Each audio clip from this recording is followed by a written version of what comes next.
Bismillahirrahmanirrahim. Assalamualaikum warahmatullahi wabarakatuh. Selamat pagi Bapak Ahmadi, selaku dosen mata kuliah Pegadaian Syariah. Nah, pada kesempatan kali ini, perkenalkan,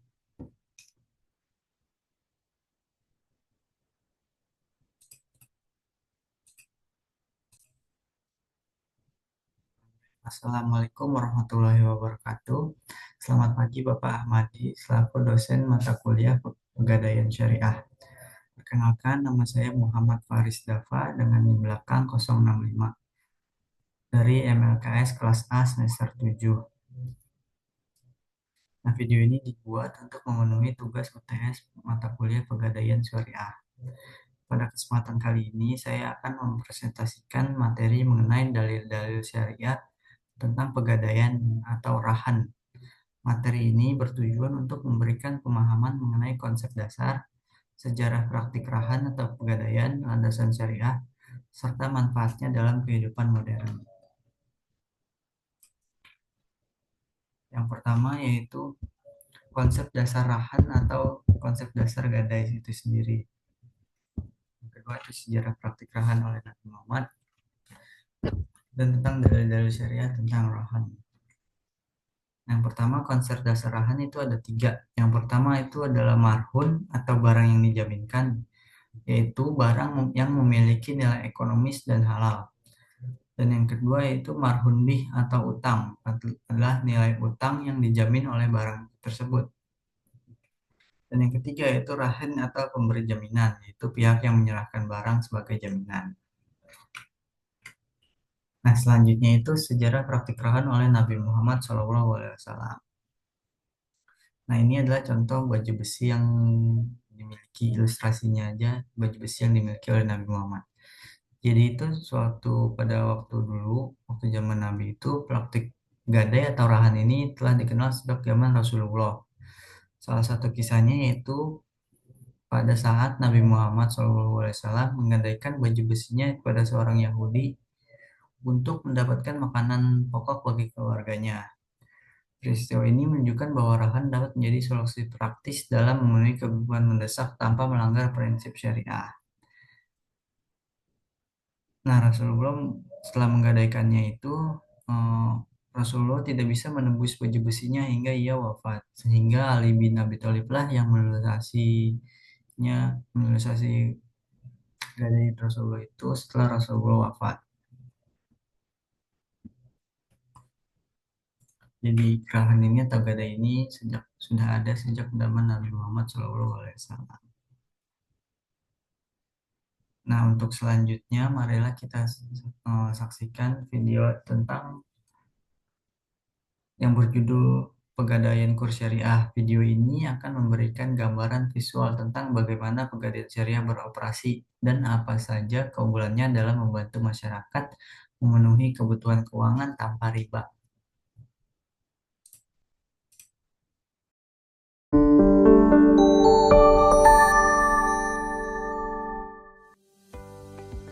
Hai sahabat Pegadaian, kali ini saya ada di cabang Pegadaian. Yuk kenalan dengan produk kurs syariah Pegadaian. Kurs syariah merupakan fasilitas pinjaman kepada nasabah yang memiliki usaha produktif untuk pengembangan usahanya mulai dari Rp1 juta hingga Rp10 juta.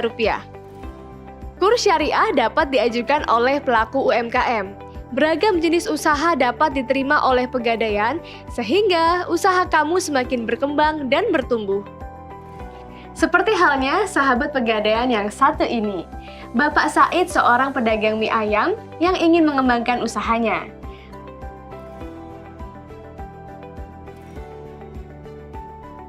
Untuk mewujudkan mimpinya, Pak Said pergi ke Pegadaian untuk mengajukan kurs syariah. Cara pengajuannya adalah kunjungi outlet Pegadaian terdekat. Ambil tiket antrian cabang dan jangan lupa membawa kelengkapan data diri antara lain KTP.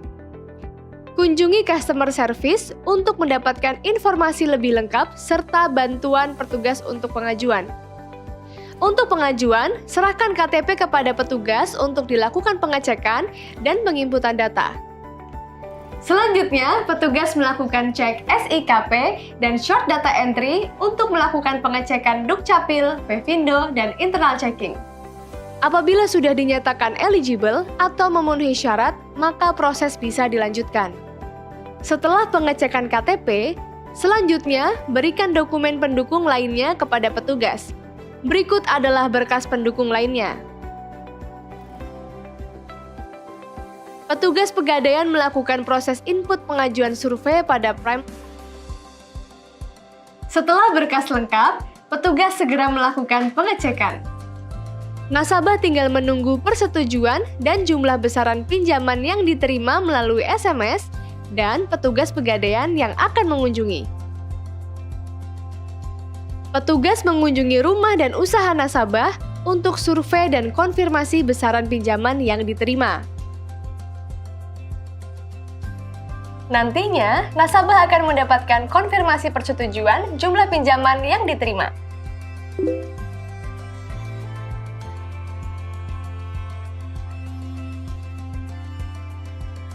Selanjutnya, nasabah mengunjungi kembali outlet Pegadaian untuk melakukan pencairan.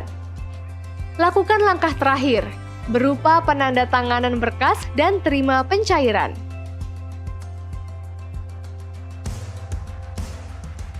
Selamat, pengajuan kurs syariah Anda berhasil. Kini, usaha mie ayam Pak Said sudah maju dan berkembang berkat pinjaman KUR Pegadaian. Nantinya, petugas Pegadaian sebagai surveyor akan mengunjungi tempat usaha. Langkah ini dilakukan untuk bimbingan, konsultasi, melihat perkembangan, dan berdiskusi agar usaha semakin tumbuh.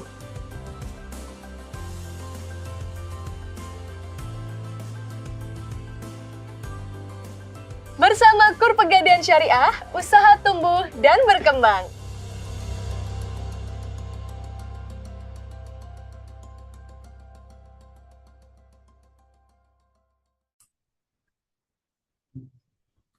Setelah melanjutkan video yang tadi, saya selanjutnya akan menjelaskan tentang dalil-dalil tentang pegadaian atau rahan.